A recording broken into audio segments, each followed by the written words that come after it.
Bismillahirrahmanirrahim. Assalamu alaikum dear students. I am Mr. Sanaullah Khan, lecturer in Computer Science, Institute of Computing, Cohort, University of Science and Technology Cohort. I am the instructor of course Computer Graphics, CS 443. Today I want to deliver lecture number 14, part 2.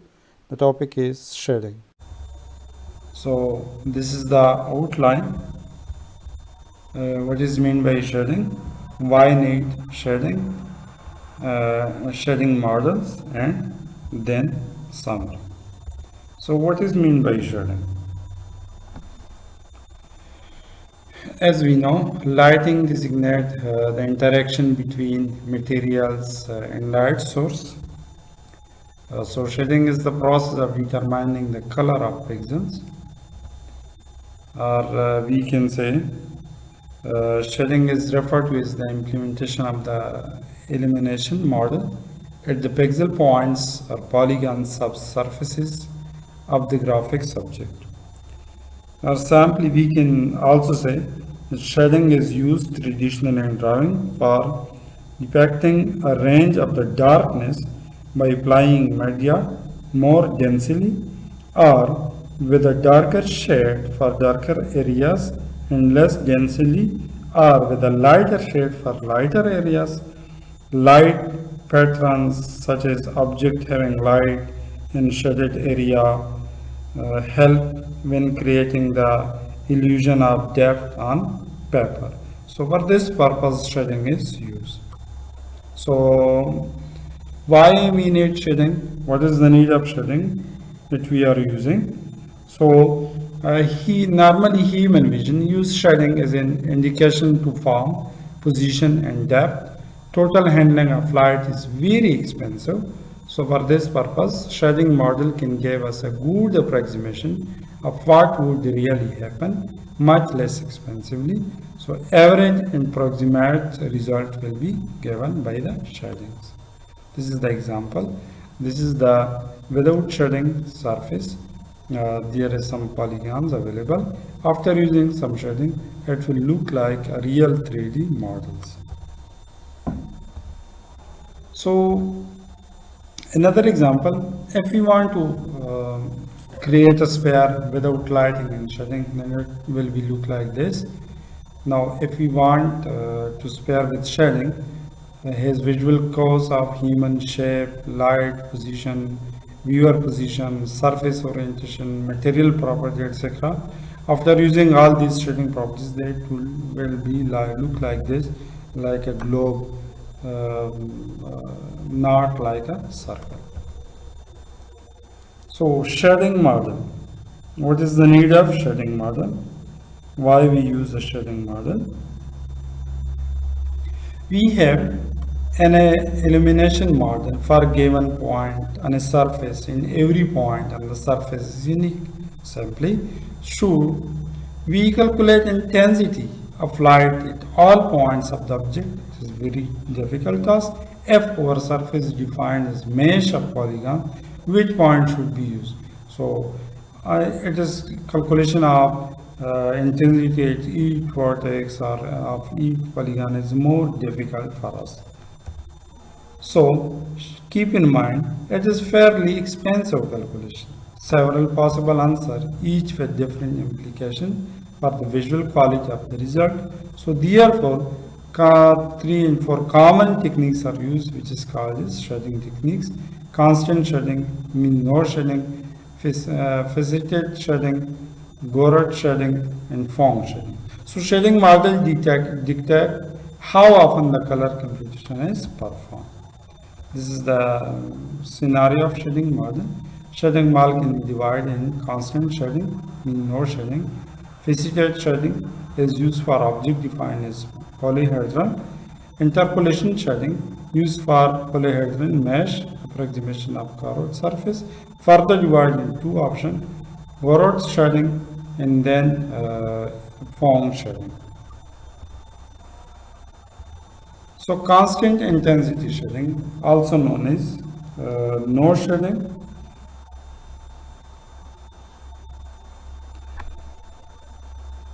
Constant intensity, also known as no shading, it is done by giving same color to every polygon in the object. If there is a large number of objects, 15, 100 or number of objects, then it will be divided in the number of polygons and given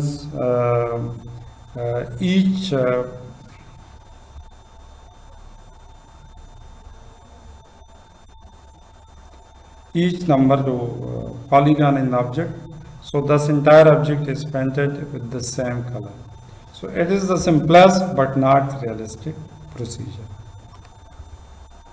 So constant intensity shading, problem of intensity discontinuity between polygon, the light intensity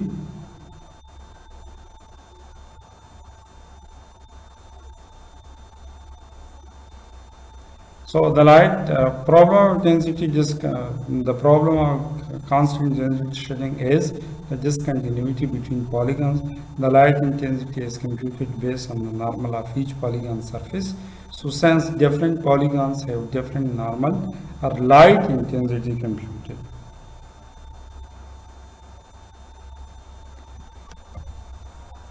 So the second one is a faceted shading model. Also known as flash shading or fast shading. It is the extended version of the constant intensity shading. The entire object is divided into number of polygons. Surface called facet. Determine the orientation of each facet and does one color computation for each polygon or facet. So it is simple, fast, and produce better result than no shading. This is the example. This is the before faceted and this is after the faceted results. So eliminates the intensity discontinuity problem, still not model the specular reflection correctly. Still it is not realistic as for point source the direction to light varies across the facet. For specular reflection direction to eye varies across the facet. So we have to determine the orientation of each facet, we have to find normal of each facet.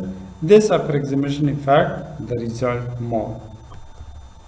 So facet shading to determine the orientation of each facet, we introduce vertex normal at each vertex. So usually different from facet normal used only for shading. Thinks of is better approximation of the real surface. That the polygon approximation like this. So this is the normal faceted vector and this is the original faceted.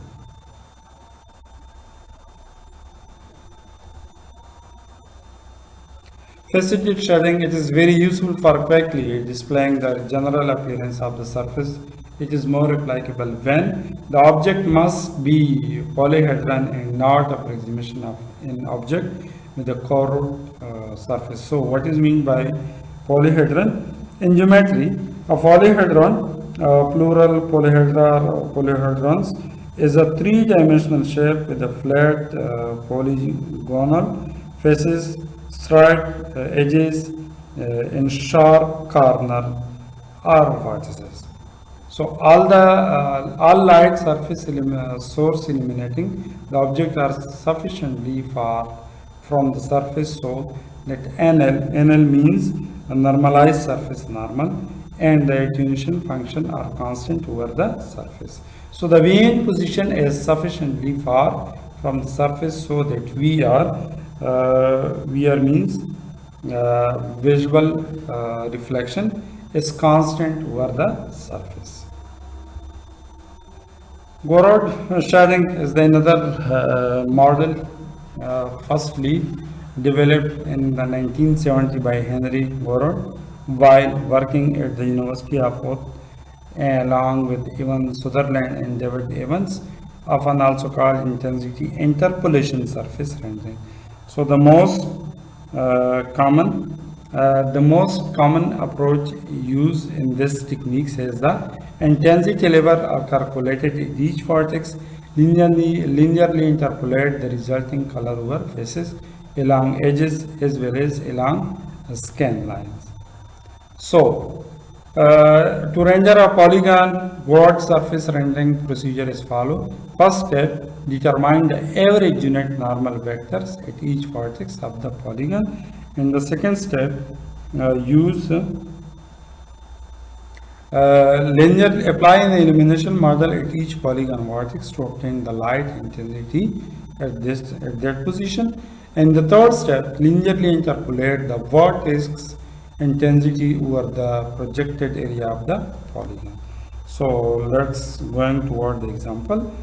So determine the average unit normal vector at each vertex of the polygon. So this is the vectors n1 normal vector 2, 3, 4 and 5. So if we want to calculate the average unit normal vector at V is given as, so the normal vector at vertex V is calculated as the average of the surface normal for each polygon sharing that vertex. So n normal vector at vertex V will be n1 plus n2 plus n3 plus n4 divided by total number of n, which is 1, 2, 3 and 5. So or more generally we can write as normal vector of vertex V, I is equal to 1 up to n ni divided by I is equal to 1 up to n ni.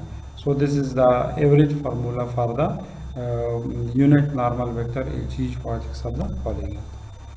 In the second steps, apply an illumination model at each polygon vertex. So apply polygon vertex. Illumination means to apply some ambient light, diffuse light, specular refraction, transparency, refraction and so on.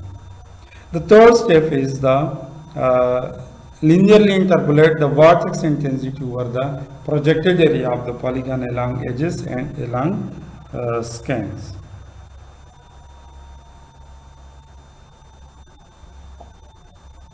So this is the techniques for using how we can calculate the position for and for far and far scan line P.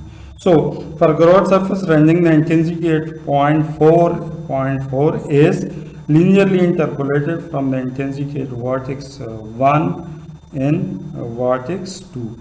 So this is the formula for points 4 linear intensity interpolation is I4 y4 minus y2 divided by y1 minus y2 multiplied by I1 plus I1 minus y1 minus y4 divided by y1 minus y2 multiplied by I2. So if we want to calculate for the point P, the intensity is linearly interpolated from the intensity of at vertex 2 and vertex 3. So interior, so this formula will be used by interpolation techniques. Y5 minus y2 divided by y3 minus y2. This is y5 minus y, this is y2 divided by y3 and minus y2 multiplied by intensity of y3, same plus y3 minus y5, y3 minus y2 multiplied by y2. So if you want to calculate the intensity of at the point interior point P is then assign an intensity value that is linearly interpolated from the intensity at position 4 and 5. So by interpolation techniques, it will be x5 minus xp, x5 minus xp divided by x5 minus x4 multiplied by intensity level 4 plus xp minus x4 divided by x5 minus x4 multiplied by intensity of 5. So this is the linear interpolation calculation projected area of the polygon along edges and along scan line. So this is the result, this is the original, and this is the shaded result. So object shaded with gold shading often appear dull, chalky, lacks accurate specular components, include will be average over entire polygon. So cannot shade that effect. If specular effects is occur, then it will not be shaded. The another one is Phong shading model. A more accurate interpolation based approach for rendering a polygon was developed by Phong Boi Tong.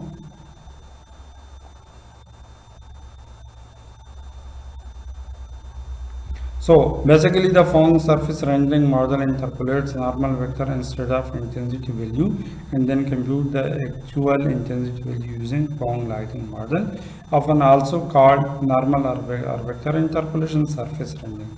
It is not using the interpolated intensity value, while it is actually interpolate normal vector to after some time. It is also called normal or vector interpolation surface techniques as well. So Phong shading is not the same as Phong lighting, though they are sometimes mixed up. Phong lighting is the empirical model we have been discussing to calculate illumination at point on a surface, while the Phong shading is linearly interpolating the surface normal across the facet, applying the Phong lighting model at every pixel. This is the mathematical equations. So interpolating normal techniques for Phong model is like this. So this is a normal vector n into this is the scan line. So if you want to calculate for n4, so y4, so this is a y4 minus y2 divided by y1 minus y2 multiplied by n1 plus y1 minus y4 divided by y1 minus y2 multiplied by n2. Same n5 for n5 y5 minus y2 divided by y3 minus y2 multiplied by n3 plus y3 minus y5 divided by y3 minus y2 multiplied by n2. Same for np, yp, this is yp minus y5 divided by y4, so y4 3 and this is y4, y4 minus yp, this is yp divided by y4 minus y5 multiplied by n5. So Phong shading accept the same input as Gouache shading and produce very smooth looking result. Phong shading is considerably more expensive. Phong shading is much slower than Gouache shading, as the light model is revealed so many times. So however, there are fast Phong surface rendering approaches that can be implemented iteratively. So this is the example of some shading techniques. This is another example of shading techniques. Summary. So finally we conclude that for realistic rendering of polygons we need interpolation method to determine lighting positions. Flat shading is fast but unrealistic. Gouache shading is better but does not handle specular reflection very well. So therefore finally we can say Phong shading is better still but can be slow. So if we fast their calculation, then the Phong shading model is more better from all other models.